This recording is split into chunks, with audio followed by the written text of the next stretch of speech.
Memes. From the Garden Variety Minion Facebook post to a deep-fried schizo post, these pictures and short videos have become a fundamental building block of online culture. While most memes exist simply to get a laugh before fading from the general consciousness within a few weeks at most, what if you could do more with memes?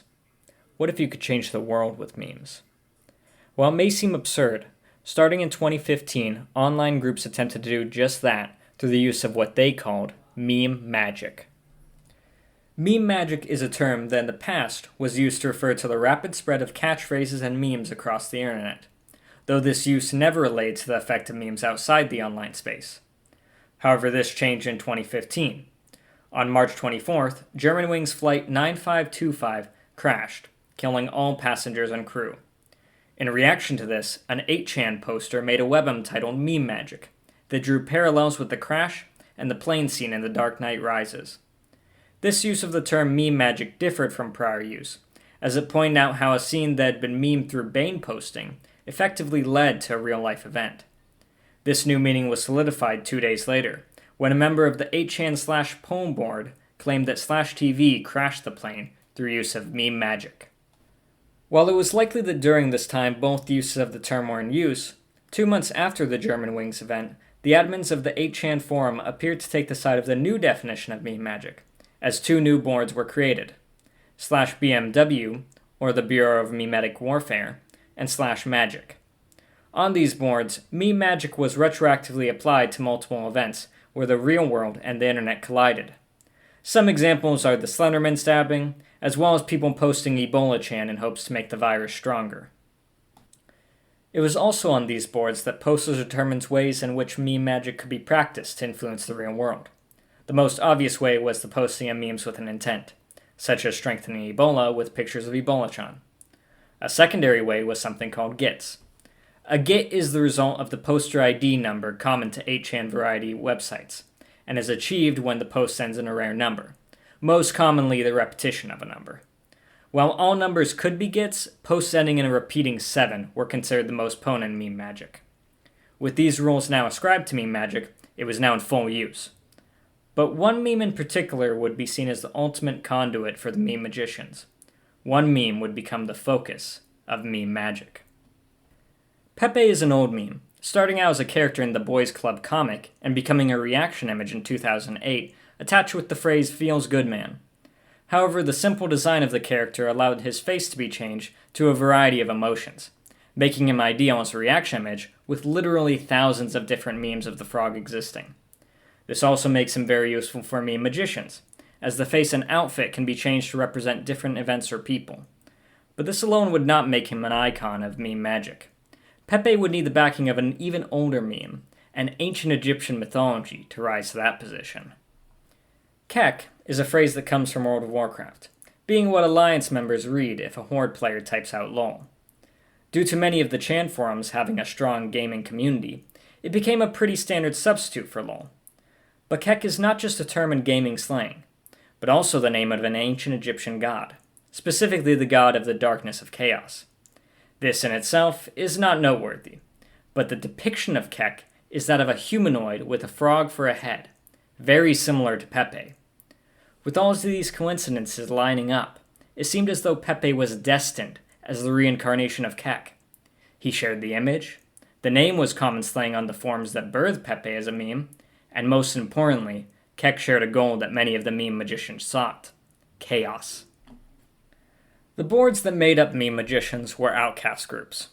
As such, they cared very little for what mainstream society thought, and often found joy in making mainstream groups look like fools. In the early 2000s, this had largely been right-wing Christian groups mocked for their views of atheism, evolution, and other conspiratorial ideas. But by the 2010s, the views of mainstream culture had shifted to more left-leaning ones, with feminism and race relations being the main focus of discussion in the cultural sphere. And these discussions were close to home for members of Chan-like boards, as video games were one of the targets of feminist critics. This led to the rise of the skeptic community, but it also helped push the members of Chan boards against feminists, as well as their mainstream corporate supporters. Despite this, there was no one for them to rally behind against the mainstream. That is, until Donald Trump entered the race for president. When Trump began his run for president, many initially thought of it as a joke or publicity stunt, and most discounted him from the race completely. But the meme magicians saw potential. Trump was running a campaign unlike any other, and everyone else was hating it. Contrarian to their core, the meme magicians set out to channel the chaos of Kek through Pepe in order to make certain that Trump was elected, who at various points was seen as the living embodiment of Kek. These meme magicians would be setting the groundwork for the Kekistani movement.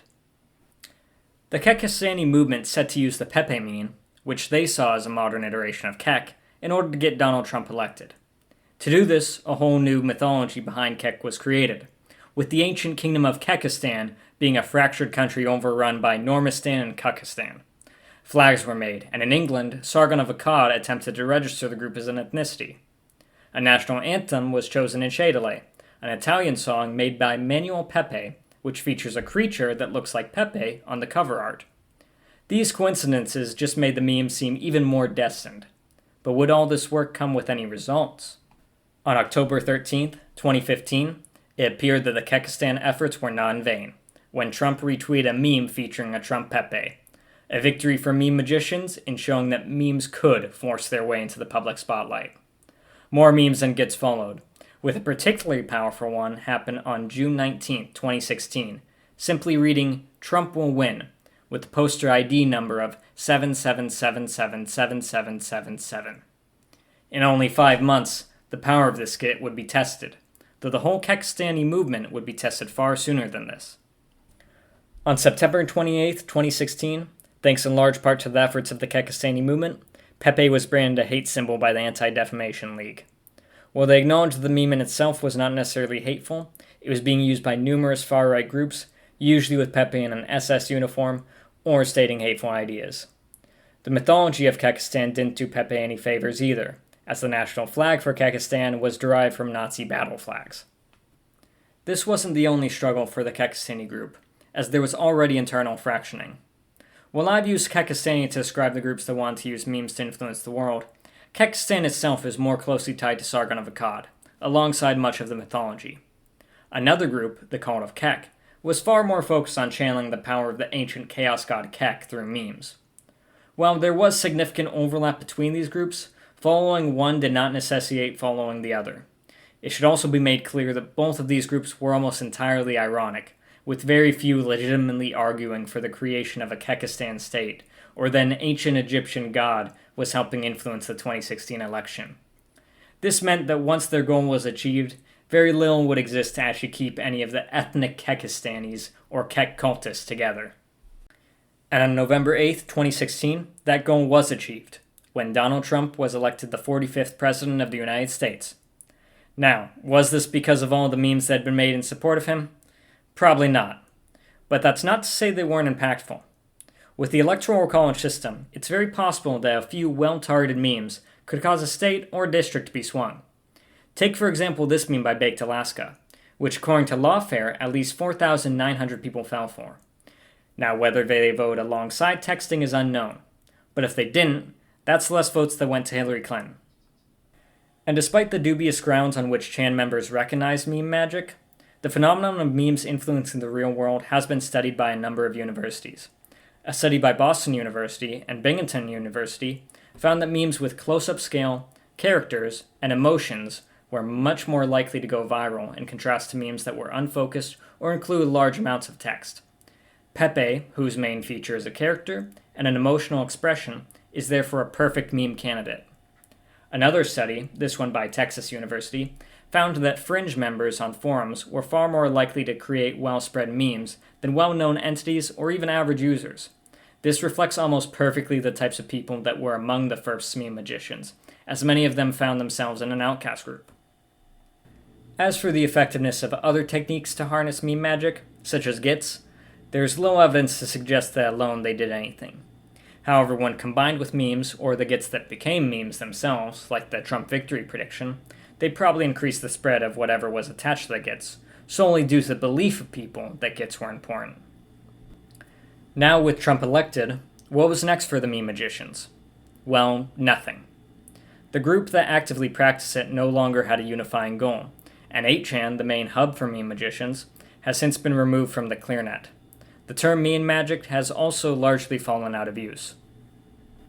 This is not to say that the influence memes had on the real world has gone away. In fact, far from it. TikTok is the most obvious example, as unlike most other social media, where you're mainly shown things that you subscribe to or creators you follow, TikTok is centered around the For You page, which is a pure algorithm. This leads people into pipelines, where they are continually shown things that they engage with, causing people's beliefs to be continually reinforced. Numerous content creators, such as Andrew Tate, have used the system to gain an audience quickly and spread their ideas rapidly. While nowhere near as flashy as the meme magic of 2016, this is clearly a case of memes influencing the real world. So is meme magic bad? I don't think so. It's simply a new process for quickly spreading ideas. It's also not even a new idea, as marketers and propaganda agents have known for decades that the repetition of an idea to a consumer makes that consumer more susceptible to that message and similar messages. But unlike prior processes, it's something that's almost entirely in the hands of the people, as everyone has the ability to practice meme magic and become a meme spreader. Thank you for checking out my overview of meme magic and the Kekistan movement. If you like this video, feel free to give it a like and subscribe, or you can check out my other videos. And special thanks to Akira the Dawn for this appropriate outro music. So what I do, I'm a meme spreader.